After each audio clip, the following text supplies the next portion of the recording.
guys, my name is Chris Deng. I'm a Yayasan Hazanah scholar and I'm taking A-levels in College Yayasan UEM. Today I'm going to talk about how to study for exams. Now the topic of studying is actually something that's very crucial for us students, but I don't think it's exposed enough for us students in schools especially. They give us a lot of information, but they don't give us how to actually study the methods.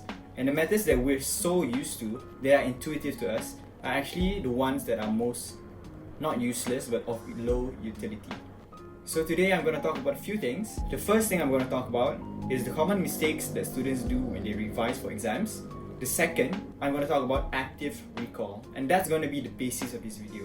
Of course, there are a lot of other study tips that I would like to share, but for the sake of this video, I'm going to talk specifically about active recall. Okay, the third thing I'm going to talk about is why active recall is so important. And I'm also going to give the scientific evidence based that have supported this thing basically. And the fourth one, I'm going to talk about the applications of active recall within studies. How I use it during studying for exams and how I use it in class. So the common mistakes that students do when studying for exams are rereading, summarizing, and highlighting. Now, they're not necessarily mistakes in themselves, but they won't yield the greatest results if you use them. So I think there's a lot of other ways that you can study that can yield greater results, which I'm going to talk about, which is active recall. So the problem with summarizing, reading, and highlighting is that you won't retain the information in the long run, which is what you need during exams. You need the information deep ingrained inside your brain, embedded somewhere within your, I don't know, the parts of our brain which keep, I think it's hippocampus. Correct me if I'm wrong, but it's probably the hippocampus where you keep your memory. Yeah, so the information won't be embedded in your hippocampus basically. And that's problematic because you need as much information remembered during exams as possible. I think that's pretty self-explanatory and that's pretty obvious. And these three methods don't necessarily help you. I'm going to talk about highlighting first because I think that's the most common that people do. Highlighting is good. Like, scientifically, it's not that bad, but there's a certain skill to it. So the problem with highlighting, there's actually a few problems with it. So the first one is that sometimes students highlight a bit too much. Yeah, I've been guilty of it. I know you have been too. We basically highlight a whole textbook and the whole textbook is yellow in color. And that's not necessarily good because highlighting is trying to find the keywords. And if you're bad at finding the keywords, then highlighting is useless basically. And the second mistake of highlighting is that highlighting makes you familiar with the terms, but you won't necessarily remember the details. For example, when I highlight something and then I reread afterwards, that thing might seem familiar to me, but I don't necessarily know what it means. I may remember it, but I don't understand it, and that's the problem. Like, you remember the keywords, but you don't necessarily remember what those keywords mean. For example, in biology, when you highlight something, and then it's actually a specific term or a specific procedure or something very specific, and there's a process to it. And you just remember the term, but you don't remember its definition. You don't remember why it's important. You don't get the bigger picture. And that's the problem with highlighting. The second mistake that students do is rereading. Now, it's a common mistake among all of us. Even I do it from time to time, and sometimes I still do it because I like reading and rereading some stuff. Now, the problem with rereading is that you don't necessarily retain the information that you read. You might feel productive after rereading a lot of times, but you won't exactly remember something. It won't be embedded in your long-term memory, as I stated before. And the third mistake that students commonly do is summarizing. Now, summarizing is not necessarily bad. I mean, it's good. Science has proven to us that summarizing something is actually good. But there's a certain skill to it. And most people don't have that skill. And I don't think I have that skill either. And I think most people don't have that skill. It takes a lot of time and practice to know how to summarize properly, to know what points to take, what keywords, and what terms to put into a piece of paper. So these are the three common mistakes that students do when studying for exams. So one of the most effective methods to study is active recall. So firstly, I'm going to talk about what exactly is active recall and why it's important. So active recall is basically the act of actively recalling information from your brain, from your memory, and putting it onto a piece of paper. Now, active recall is actually quite common among us. It's found in practice tests, quizzes, whenever you do exercises or the end of chapter review, for example, at the end of the textbook, all of that involves active recall because you're actively recalling information and putting it on a piece of paper. So why is active recall so effective? Active recall is so effective because it stimulates your brain to retrieve information, and as a result, it moves the information from your short-term memory to your long-term memory. That's the first reason. And the second benefit of active recall is that it allows you to identify where are your weak points, which part of your comprehension is flawed, where you can improve on. For example, when doing a practice test, and this certain section is where you actually fail to answer the question correctly, and through that you are able to see that those parts are where you're weak at, and that's where you can improve. A research by Karpik and Blunt in 2011 has actually shown the effectiveness of active recall. So what they did was that they took 200 students and divided them into two groups, 100 students each. One group of students did active recall on a certain topic, while the other group of students simply read, summarized, and did notes, for example.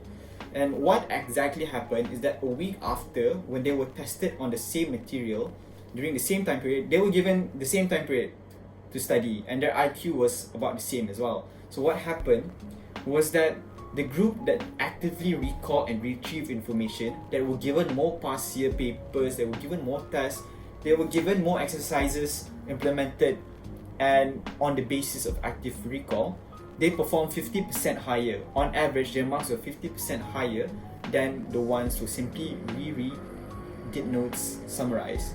And 50% is a lot. Like, if I scored 50% higher than my friends in school all the time, then I'll be well off. Right? I'll be good. A study that I found particularly convincing is a study where the students were split into 4 groups.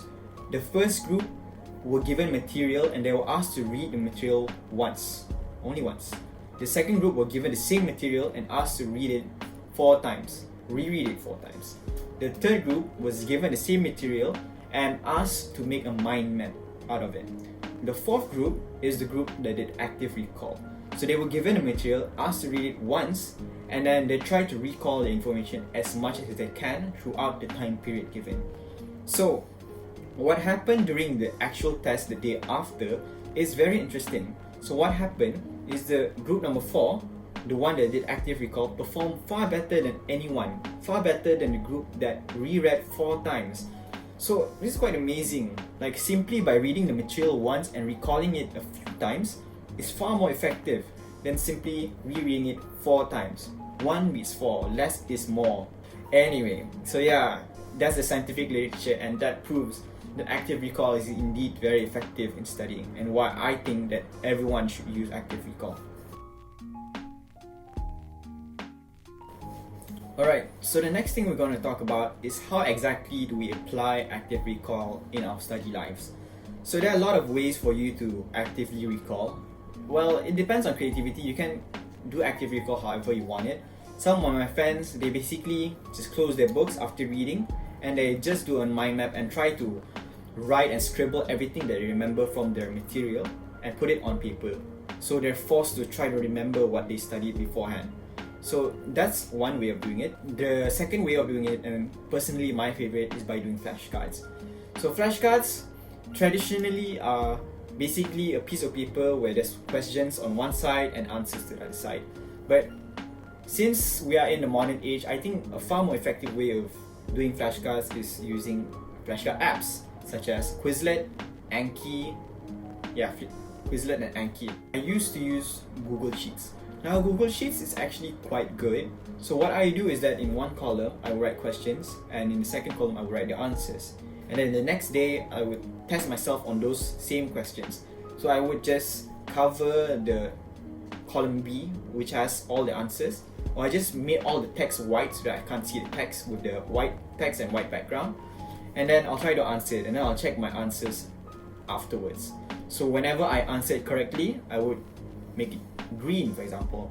And when I'm wrong, I would make it yellow, and when I'm really wrong, I'll make it orange. So that's how I use active recall in my study.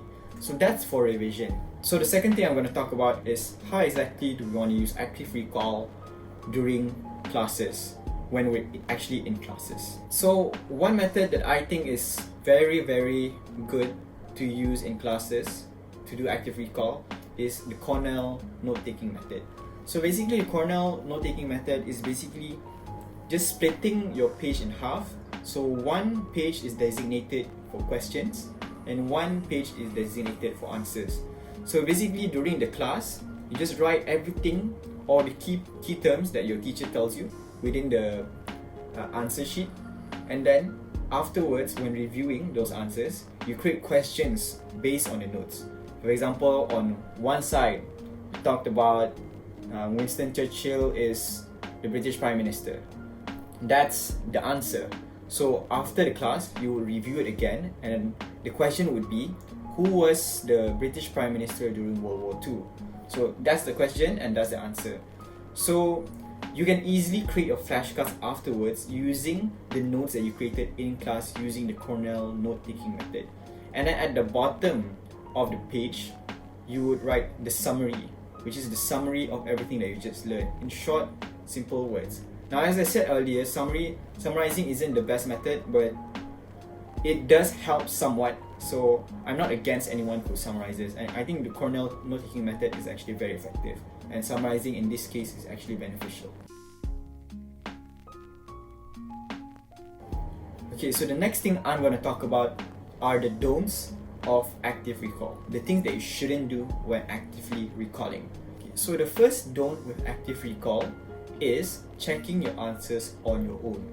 So what I mean by this is after answering the questions and answers that you created through your flashcards, and then afterwards you check it on yourself without an objective answer scheme. So for example, like you create a flashcard and then you think the answer is something, and then you just like, yeah, that's probably the answer, and then you move on. And that's bad. That's really, really bad. Because you might not know whether your answer is right or wrong, whether your answer is inaccurate.